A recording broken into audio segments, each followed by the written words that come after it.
Hi, my name's Rachel Jackson. I'm head of design at Thomson Reuters in the financial and risk division. So firstly, I'm going to explain how our team inspired cultural change in a multinational, multi-billion-dollar corporation. So when we started, there was no space for design, and we had to change the company in order to make space for great design to happen. And we did that through kind of actively pursuing our opportunities to create opportunities for design. And in the second part, I'm going to highlight 4 key principles that I think were kind of underlying behaviors that caused us to be able to make the changes that we did and achieve cultural change. And what I mean by cultural change is to make Thomson Reuters a place where design was recognized and the value was recognized. So I hope that this story and the principles that I'm going to go over today will help and inspire you to create greater change in your organizations. We know that great design is necessary, so I'm not going to talk about tools or techniques or any processes that you need to do to achieve that. Of course, you need all of that, but it's not enough to change a culture. Changing a culture is bigger than changing a product. So in 2010, that's sort of when the story starts, and that's when the company launched a new product called Icon. And Icon is a large, complex financial trading and investment platform. And for those of you who don't know, Thomson Reuters is a large company of about 60,000 employees. So to give you a bit of context for what the company was like at this time in 2010, we had a product organization of 2,000 members. So that gives you an idea of the size and the scale of the product. You know, we're not talking about a simple website. Compared to that, we had a design team of 10 people.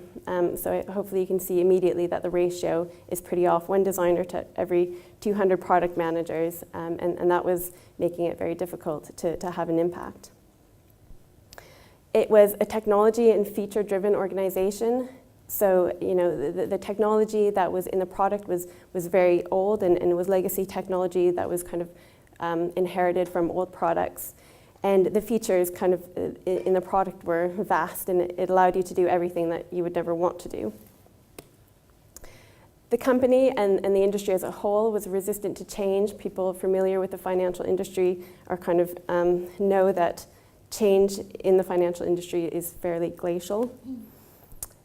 And there were some designers, but they worked on different parts of the product and in different business units. And so there was no real joined up effort, and there's no ability to kind of have a big impact.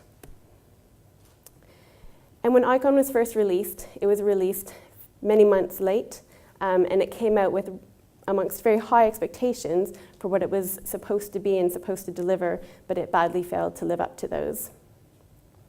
So overall, you can see that design was not in a good place. It was not a design-friendly environment. And there were very few people in the company that had kind of any concept or understanding of design. And so what was really concerning, I suppose, was that nobody realized design was missing. It was sort of just accepted as it was. Nobody was asking for better design. People didn't even necessarily notice kind of obvious usability issues. So what really changed, and I'm going to kind of go over a few examples of how we made that change, was to get people to realize that design was missing and notice its absence and start to ask for it and expect it in the product. So I'm going to talk about 3 examples and 3 things that we did that I think were key milestones in this journey. The first big thing that we did that started to change things and started to put design on the map was to define a new visual signature. So the interface, remember this was only a few years ago, so the interface was outdated even then. It has quite a webby consumer feel to it, and this is a very expensive product. This is used by high-end financial professionals, and it needs to look premium and feel modern and exclusive. So it was obvious that it needed a facelift, and at that time the company did what it would always do for kind of problems like this. It outsourced the work. So it hired a top creative agency. And as the work started coming back over kind of the weeks and months, what was coming back was not very inspiring, not really a million miles better than what we currently had.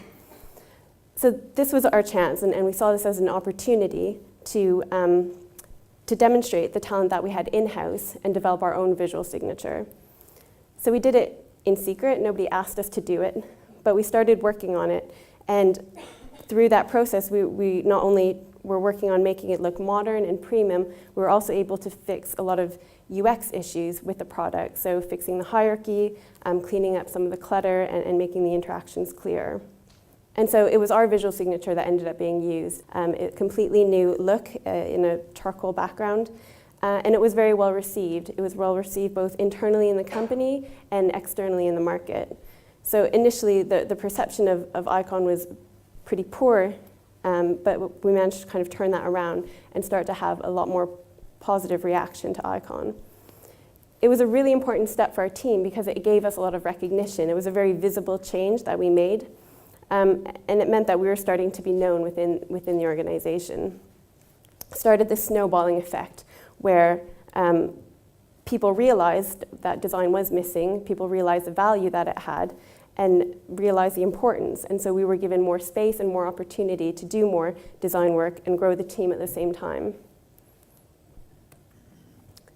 So the next big thing that happened was when we built the lab. So we built a dedicated user experience research facility within our building. And it was because of the work that we'd done previously that we were given the opportunity to do this. So again, the lab was something that was tangible and very visible that was associated with our team. It, of course, also allowed us to do better design work through being able to do more testing, meeting with users, understanding their behavior. But what the lab represented was as important as being able to do the testing. It was a visible symbol of the professionalism of what we did and the expertise that we needed to do it. It was also something that we built ourselves. So we designed the whole room, chose the equipment that we used, and we did it all within a tight budget. So in some cases, we bought secondhand furniture so that we'd have more money to spend on getting state-of-the-art equipment. And it was a struggle throughout. It was hard work just even to get the room. And so it's an example of what I was saying at the beginning, where we weren't given the space, but we had to fight our way to make space and create opportunities for ourselves. And today, it actually serves as a really useful PR tool, not only just for our team, but also for kind of external clients and customers coming in to see that at Thomson Reuters we're taking research and design seriously. And it continued the snowballing effect where we were kind of allowed to continue to grow, take on more responsibility, and start to really create that cultural change. So my final example is about envisioning the future.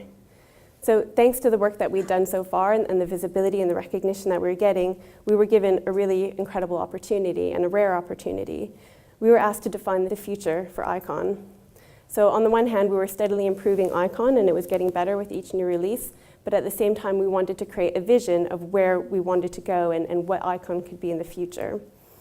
So in approaching this project, we did kind of what you might expect is we kicked it off with a week-long workshop.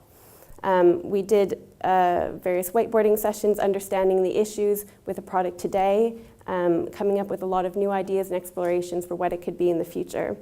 Eventually that was narrowed down, and over the next weeks and even months, we spent iterating it and refining it in order to create our vision. And what we came up with was a radical shift for the business. So, and again, we didn't just do the work and expect to be recognized for the work that we did. We sort of went out and were really proactive about kind of pushing forward and showing what we'd done and making the most of this opportunity. So we went on a roadshow, and basically we presented this vision throughout the organization to hundreds of different people in something like 80 meetings. And this was, again, really important because we gained recognition as a team that we could be trusted to take on these big challenges and do really important work for the business. So that moves me on to my 4 core principles. So these are principles which aren't only applicable to designers, but really to anybody.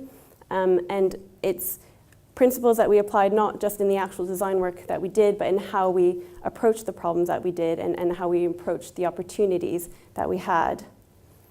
And it was through these things that we were able to make space for design and become recognized for the great work, which eventually managed to achieve a cultural change. So the first one I want to talk about is persistence.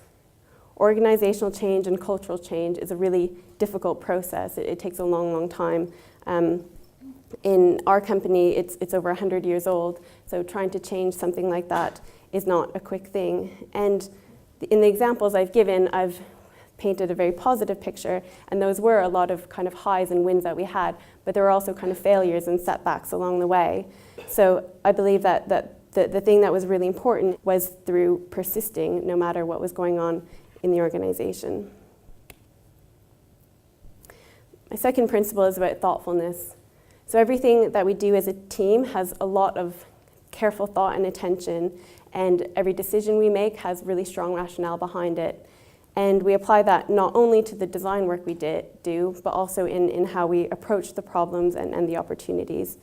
So for example, when there was a lot of thoughtfulness behind the way we created the lab and in choosing how we would lay out the room and what equipment we would use, as well as when we were doing the roadshow and demonstrating our vision for the future. We thought about each person that we were going to present to and how we would customize a presentation for them.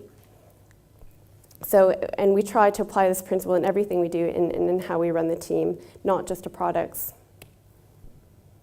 The third of my core principles is about courage. So we did quite a lot of big things initially to get recognition and to kind of make the space for design. So taking on a top creative agency that does £73 million in turnover each year and creating a visual signature that replaced that was a brave act. And I think design is all about kind of taking big steps and is a brave act. You're defining something that hasn't existed before. And I think it was important that we took on kind of big challenges in order to enable a cultural change. And my last principle is about thinking big. When we started in the team, we actually had an explicit goal about wanting to change the organization. And so we're always quite an ambitious team. And it was by thinking big and applying that principle into the other things that we approached, like building the lab, like creating the vision, and doing the other visual signature, by believing that we could take on these really big, weighty challenges, we were able to create that cultural change. And the last thing that I want to share with you is a short video. So on the last Monday, the latest version of Icon was released, and I'm proud to say that it was the realization of the vision that I presented in my third example. So this was a big deal for the company because, as I mentioned, it was a really radical shift to what Icon was before. Thank you. Thank you.